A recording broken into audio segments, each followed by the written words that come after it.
سے کہا کہ اے اللہ یہ جو شخص آپ نے بنایا ہے یہ مجھ سے کم تر ہے، کیونکہ یہ مٹی سے بنا ہے، یہ گندی مٹی سے بنا ہے، میں اعلیٰ ہوں، تکبر ہے نا ایک، میں اعلیٰ ہوں، میں آگ سے کریٹ ہوا ہوں، I can not follow this power, میں نہیں اس کو سجدہ کر سکتا۔ اگر آپ کو بات یاد ہو تو یہ بات صرف شیطان نے نہیں کی تھی، یہ بات فرشتوں نے بھی آ کے اللہ سے کی تھی کہ اللہ تو کیا چاہتا ہے کہ یہ شخص ہو جو کہ تیرا نائب بنے اس دنیا میں جا کے، یہ تو خون بہاتا ہے، یہ تو خون بہاتا ہے۔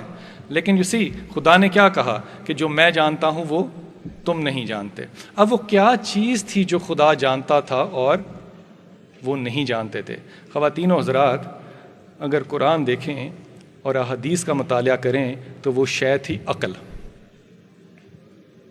خدا نے کہا کہ میں نے جب عقل تخلیق کی تو پھر میں نے کہا عقل سے کہ تو مجھے چل کے دکھا، پھر عقل نے چل کے دکھایا اور خدا نے کہا کیا خوب چیز تخلیق کی ہے۔ یہ وہ میٹر تھا جو خدا نے فرشتوں اور شیطانوں کو نہیں دکھایا تھا۔ This is the difference of making the judgement, جو کہ آپ کسی انفارمیشن کی بیس پہ کرتے ہیں۔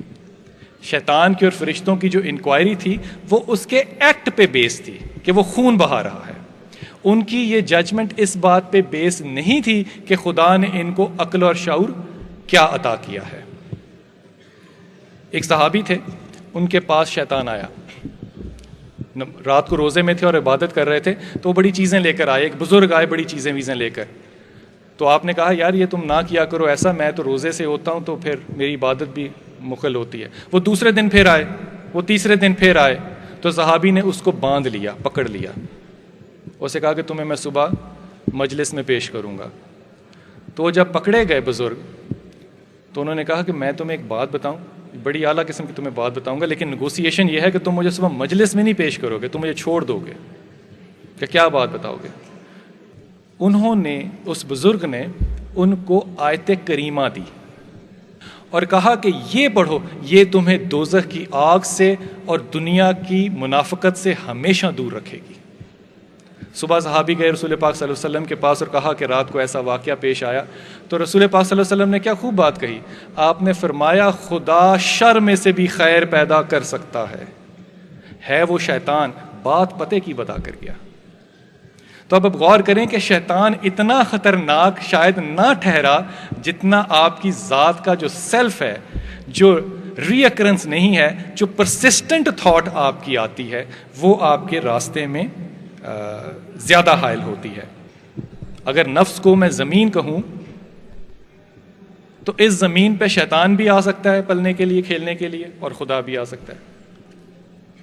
اب اس زمین نفس پہ اگر تو شیطان کو آپ نے موقع دیا کہ وہ اس زمین پہ آ کے اپنی رونمائی فرمائے، تو تکمیل ذات جس مرضی مقام تک پہنچ جائے، مقصد حیات آپ پہ واضح نہیں ہو سکتا۔ اور اگر آپ نے نفس کی زمین پہ خدا کا تخت سجایا تو آپ کی جو ترجیحات زندگی ہیں وہ خدا کی طرف پلٹ جائیں گی۔ اگر آپ نے اس نفس کی زمین پہ خدا کو موقع دیا تو صرف ایک کام ہوگا کہ آپ کی ترجیحات میں خدا ترجیح اول بن جائے گا اور کچھ نہیں ہوگا، اور آپ کا ٹوٹل جو ایکسس آف انٹیلیجنس اور ایکسس آف انٹیلیجنشیا ہے یہ فوکس کرے گا ذات خدا کی طرف، اور ذات خدا کی طرف جب یہ آپ کی پرائورٹی جائے گی تو ایک عمل ہوگا۔ جب ابھی پاکستان بننے میں کچھ سال تھے، ٹیلی ویژن نیا نیا ابھی ایجاد ہوا تھا اس دنیا میں، پاکستان میں سب کانٹیننٹ میں ابھی نہیں آیا تھا، جو کہ 64 میں تھا، 64 سے بہت پہلے کی بات ہے۔ یہ بات جو میں آپ کو واقعہ سنا رہا ہوں یہ بیگم عثمان حیدر نے اپنی کتاب میں لکھا۔ عراق کے اندر ابو حذیفہ کی قبر جو تھی اس کو کھودا گیا، کیونکہ گورنر عراق کے خواب میں حضرت حذیفہ آئے اور انہوں نے کہا کہ میری قبر میں پانی آ رہا ہے، مجھے یہاں سے آپ نکالیں۔ تو آپ نے صبح اٹھ کے گورنر نے اپنے مشیروں سے مشورہ کیا، تو انہوں نے جا کے جگہ دیکھی تو وہاں کوئی پانی وانی نہیں آ رہا تھا، تو آپ نے کہا یہ خواب ہے، اس کو چھوڑ دیا۔ دوسرے دن پھر یہی خواب آیا اور حضرت فرمانے لگے تمہیں اپنے آنکھوں پہ یقین ہے, تمہیں میری بات پہ یقین نہیں, میں تمہیں کہہ رہا ہوں کہ قبر میں پانی آ رہا ہے.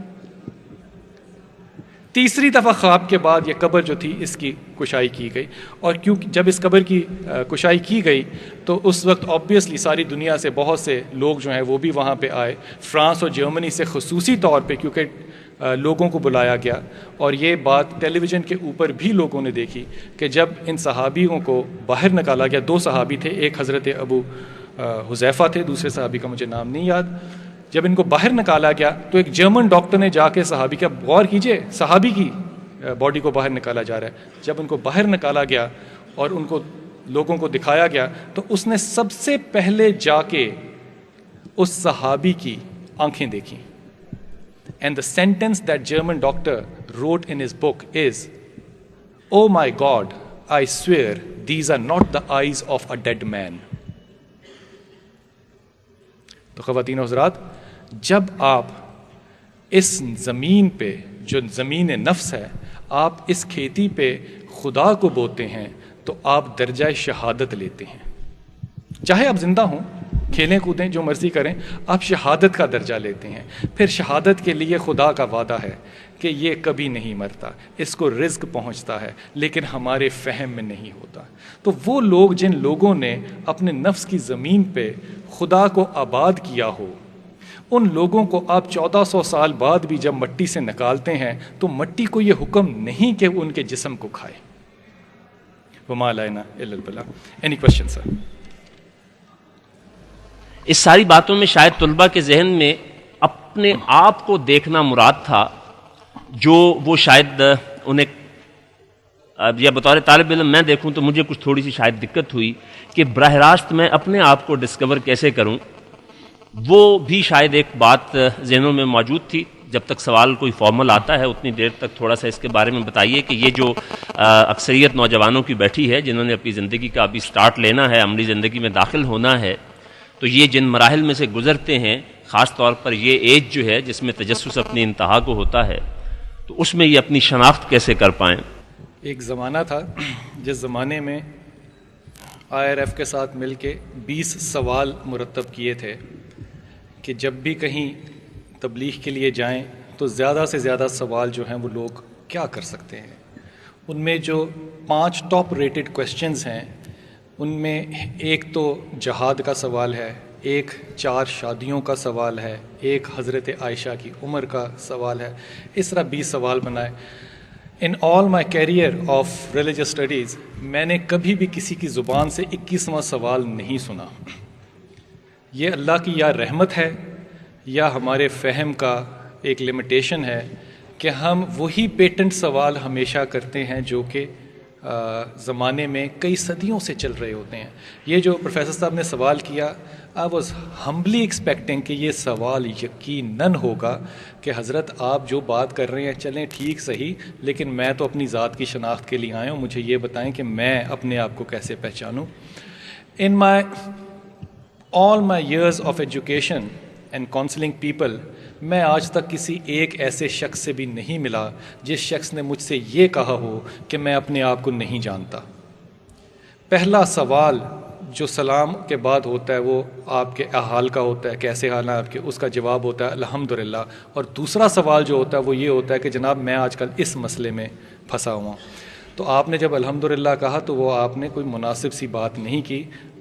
حقیقت آپ الحمدللہ کہنا نہیں چاہتے تھے, آپ نے روایتاً کہہ دیا.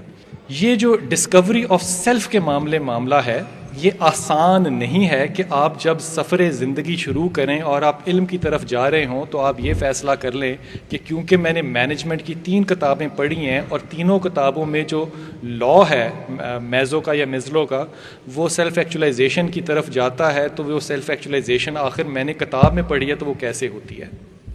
یہ معاملہ تھوڑا سا مختلف ہے اور مشکل ہے. حضرت عیسیٰ سے ان کے صحابی نے پوچھا کہ how do you know God, تو حضرت عیسیٰ کہتے ہیں کہ know thy self and you shall know thy God. اب ایکویشن کیا بنی؟ ذات کو جاننا جو ہے وہ خدا جاننا ہے. تو جناب عالی جب تک آپ خدا شناس نہیں ہوں گے آپ ذات شناس نہیں ہو سکتے. آپ نے 1 وے روڈ پکڑ لیا ہے.